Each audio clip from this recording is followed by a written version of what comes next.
بسم آب وولد ومنفس قدوس حدو أملاك أمين.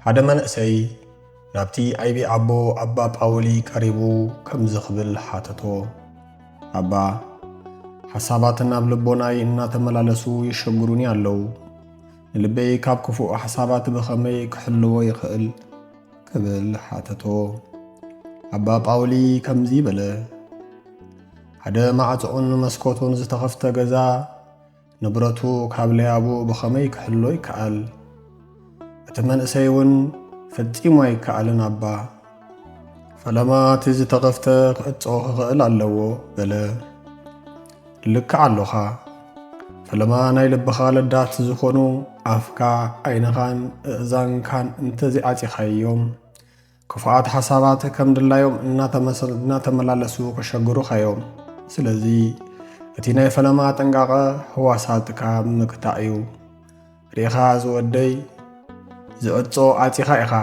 حلوخا تغطل أمرو دما ناي لبخا ورديايو حدا حساب نلدات لبخا انكوك حكوح اتي حلاوي أمروخا قلتفو كمرمرو يقبا كاب اغزيابيهر ديو ولاس كاب صلاعي كاب اغزيابيهر انتخوينو سلام تحتنان فقرن زمت انت دعا خوينو نتي معصو أرحولو اتي حساب ناي طرطارة ناي فتوت ناي فردي وي ناي حرقان انت دعا خوينو دما كاوغن صلاعي يمو سلزي نزا حساب زي اي ترحولو كابلدات كاباررو زي ناي تقاحتن تنقاقن من قديو ديابلوس نعنا نابدل حمد حاتيات كأتونا خدلن كلو أقدمو زلما مدنا سلست نقرات هلو نساتهم دما مرسع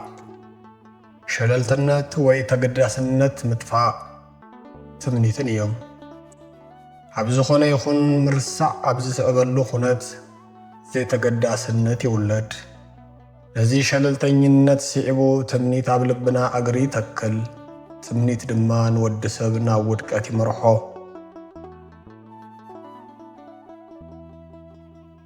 نفسنا بتقحت نقيحان تداليان نصلائي انت تتبيات توغن سيطان مأتو زخون نقاع يكركبنيو انت زي تمنيا بخرستوس حلوا كتسنقيا حدا عرقاوي أبو كمزي بلا حدا منكو سامع التاوي هيوتو نقوهو يخون مشت نجزع نفسه كمرمرن كحاتتن كفتشن يقبا نجزع نفسون كمزي كبلا يقبا እግዚአብሔር ካብዘይ ፈትዎን አይትግበርዎ ካብ ዝበለልናን ኩሉ ኣነ ግን ዘይገበርክዎ እንታይ ኣሎ እግዚአብሔር ካብ ዝፈትዎን ግበርዎ ኢሉ ካብ ዝኣዘዘናኸ ኣነ እንታይ ዝሰራሕክዎ ኣሎ እናበለ ብንስሓ ክነብር ይግባእ መነኮስ ምዃን መንፈሳዊ ሰብ ምዃን ማለት ከምዚዩ أبا أرسيانيوس ونتخون نابرأو كمزيو زنبرا ناب نقوس كربا زخون سب صلائيو كرخبو كقودون كدمعلون كمزي كأل كمودما ناب اغزيابيهر نزقرب سب ديابلو سابلو عليو سلطان يركبن كقربو أي خئلن قداستين نفسنا زلنا قوقو يردئتن تعبيتا سعيبو دخامنا سلزر السعنا صلائينا معمق مفنطرأو خأتوانا أي تقمون إيو حدا عرقاوي ناب حدا خلعيو خيدو كلازبون كلو تحدا خمز بلا أنا نعلم موتي تخلعيو دما كمز بلو حويي كابز سقازي كسعزي تفلخا بقزع نفسخا عيت التعمامن ولقوان سخا أنا موتي انتبالكا سيطان سلزي متى بلو حدا عرقاوي أبو نحدا من إسي بزعبا تقحتك مقدالن حدقنينتن عشتو حاتياتاتن كمهرو دليه كمزدما بلو وديه كيدمو حدا عيب أمني حسكان لي مزع بلو تمن أسي كسكمو زي كأل لألعاقمو زخونا قزيف أمني رخبمو تمليسو أبو لألعاقميو كمزو أيكالكون بلو تعرقاون مليسو كمزي قبل عززو بلحان أغمخاز فقدو بزحاتنا عشتو آمان أكيب كامت علي بلا تمنسيون النازورة بزحاتنا عشتو آمان أكيبو أمس تعرقاو دما تمليسو ሕጂ ድማ ነዘን ነፍስ ወከፍ እምኒ ናብቲ ዘምጻእኻሉ ቦታ ወሲድካ ኣቦትኡ ኣንብሮ ክብል ኣዘዞ። መንእሰይ ድንግርግር በሎ ኣንቶም ኣቦ ኣነ ከመይ ጌረ ነዚ ክገብሮ ነየናይ እምኒ ካበይ ናይ ቦታ ከም ዘምጻእኽዎ ጠቕላላ ይዝክሮም ከማን በለ። ሽዑ እቲ ኣረጋዊ ኣቦ ከምዚ ክብል ከረድኦ ጀመረ። ወደየ ናይ ሓጢኣት ነገር እውን ከምዚ እዩ።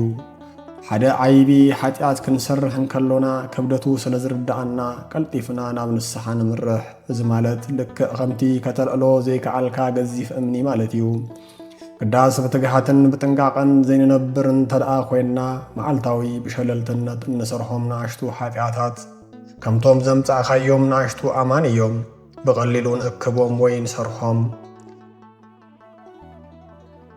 ንለማመዶምን ብፍቕሮም ንወድቕን ክንገድፎም ክንደሊ እንከሎና ነናይ መዓስ ከም ዝሰርሕናዮ ኸማና ይንዝክሮን። ንሳቶም እውን ተኣኪቦም ከምቲ ዓይቢ እምኒ ንልብና ይኸብድዎ። ስለዚ ብትግሓት እንዳነበርና ወላ ነታ ንእሽተይ ሓጢኣት ካብ ልብኻ ኣርሕቃ። ብዙሕ ግዜ ባዕና ከም ንኣሽቱ ሓጢኣት ዝቝጸሩ ናይ ሓሜት ፍርድን ቅንዕን ስምዒታት እዮም። ቅዳስ እዞም ሓጢኣታት እዚኣቶም ከቢድን ሓያል ፍርድን ዘውህቡ ከም ዝኾኑ ክንፈልጥ ይግባእ። ሓደ ኣረጋዊ ንሓደ ብጻይ ከምዚ በሎ፣ ዲያብሎስ ጸላኢኻ እዩ፣ ንስኻ ድማ ገዛኢኻ። ጸላኢ ዝረኸበ ኩሉ ነገር ናብ ገዛኻ ምድርባይ ኣይከቋርጽን። ዝረኸቦ ጓሓፍ ኩሉ ኣባኻ ክእከቦ ክፍትን እዩ። ነዚኣቶም ናብ ደገ እንዳውፃእኻ ምድርባይ ድማ ናትካ ግደዩ። ከምዚ እንተደኣ ዘይጌርካ ቤትካ ብጓሓፍ ክመልእ እዩ። ሽዑ መርገጽ እግሪ እኳ ዝኸውን ፍቓቕ እኳ ኣይክትረክብን። የግዳስ ነቲ ንሱ ዝደርበዮ በብቑሩብ ኣውፂእኻ ምድርባይ ከድልየካ እዩ። ብምሕረት ክርስቶስ ቤትካ ጽሩይ ክኸውን እዩ። 7 መነኮሳት ኣብ ገዳም ኣባ እንጦንስ ይነብሩ ነበሩ። ኣብ እዋን ቀውዒ ድማ በብሪጋ ነቲ ዘራእቲ ካብ ጭራሩ ይሕልዎ ነበሩ። ካብኣቶም ሓደ ኣብ ሃለዋ እንከሎ ኣቱም ክፉኣት ሓሳባት ካብ ውሽጠይ ኣንቱም ጭራሩ ድማ ካብዚ እኽሊ ረሓቁለይ በለ በዓውታ። ሓደ መነኮስ ኣብ በዓቱ እንከሎ ንኽልተ ነገራት ብጽኑዕ ክዝክር ይግባእ፣ ናይ እግዚኣብሔር ፍርድን ዕለተ ሞትን። ነዚ ዝዝክር ሰብ ደፊሩ ሓጢኣት ኣይክሰርሕን። ንቑሕን ትጉሕን ኮንካ ዘይትነብር እንተደኣ ኮንካ ዝተቓለስካ እንተተቓለስካ ተምጾ ለውጢ የለን። ስግደትን ጸሎትን ንቕሓትን ትግሃትን ዘይብሉ ሰብ ከምቲ ኣብ ማይ ዝተጻሕፈ ጽሑፍ እዩ። ኣብ ሓደ ገዳም ዝነብር ኣቦ ኣብ ጻዕረ ሞት እንከሎ ብዙሓት መነኮሳት ተሰናቢዶም ከበብዎ። ንሱ ግን ፍሽኽ በለ። ጸኒሑ እውን ደጊሙ ፍሽኽ በለ። መበል ሳልሳይ ጊዜ እውን መሊሱ ፍሽኽ በለ። በዚ ዝተገረሙ ቶም መነኮሳት ንሕና ንዓኻ ሓዚንና ንበኪ ኣሎና፣ ንስኻ ድማ ትስሕቕ ኣለኻ ንምንታይ እዩ በልዎ። ንሱ ድማ ከምዚ በሎም፣ እቲ መጀመርታ ዘስሓቐኒ ንስኻትኩም ንሞት ክንዲ ምንታይ ከም እትፈርሕዎ ስለ ዝተዓዘብኩ እዩ። ንኻልኣይ ጊዜ ፍሽኽ ዘብለኒ ከምዘይ ተዳለኹም ስለ ዝተረዳእኹ እዩ።